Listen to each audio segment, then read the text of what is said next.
Vanity of vanities, all is vanity. According to the dictionary, vanity is to be understood in this context as pursuits that, in the end, prove to be worthless or fruitless. And that is a very good definition for our purposes this morning in trying to have a clearer understanding of the Scriptures today, which, while not usually so, seem all to be thematically connected from the first reading to the Gospel. For these speak ultimately of the overall goal of life, which should not merely be to acquire the good things of the world, but rather to reach our goal beyond this world's limits, which must be the kingdom of God. The world in which we live, if we are wise, we recognize it as being temporary and fleeting. Therefore, we are to keep our eyes, our minds, our hearts set on the things above rather than those of earth, as St. Paul reminds the Colossians and all of us in our second reading.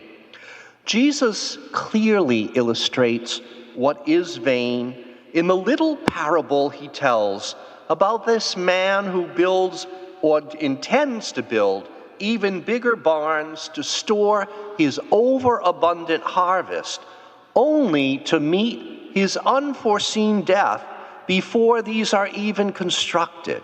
thus having to leave all of his surplus grain behind.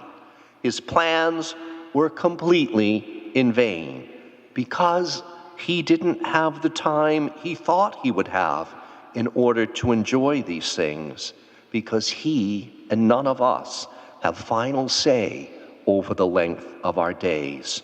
So while this man ended up with lots of excess wealth in the world, he obviously had little or nothing waiting for him in the next world, which might have been the case had he only had the wisdom to share his surplus with those who did not have quite enough, rather than hoarding it for himself.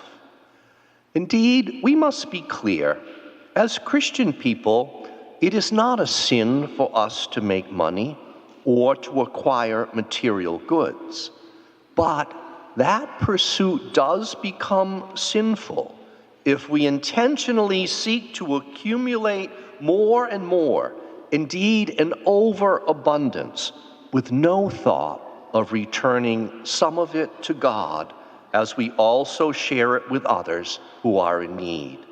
Indeed, it is foolish to live our lives pursuing more and more material wealth and creature comforts far beyond what we actually require, as if these or our efforts at preserving our life, our health, our vitality are actually going to save us in the end. These things may be necessary and even good for the moment, so long as we keep judging them rightly as irrelevant to the kingdom of God. So it is far wiser for us to be here at Mass this morning, doing what Jesus has asked us to do in his memory on what is designated to be his day in the week, than to be across the street in that spinning class every Sunday morning, failing even to acknowledge and worship God, on whom our very lives here and especially hereafter ultimately depend. Clearly, there are ways in which people foolishly risk gaining the whole world, but missing and losing the overall goal of life, which should be a life without any end in the kingdom of God. So let us take extra care not to fall into the vanities so common in this world, where having more and looking good and living long and well are the greatest, but in the end, most misguided of goals, because in the end, the efforts to acquire these will surely be in vain, as those who make these their main priorities will likely realize far too late that they have invested primarily in what is only temporary and thus fading and passing, instead of investing in what is in fact eternally enduring. So yes, let us make every effort to acquire what we truly need to live decently and with dignity while in this world. But once we have what we need, let us return a generous share of our surplus to God by supporting church and charity, trusting as we do that our faithful worship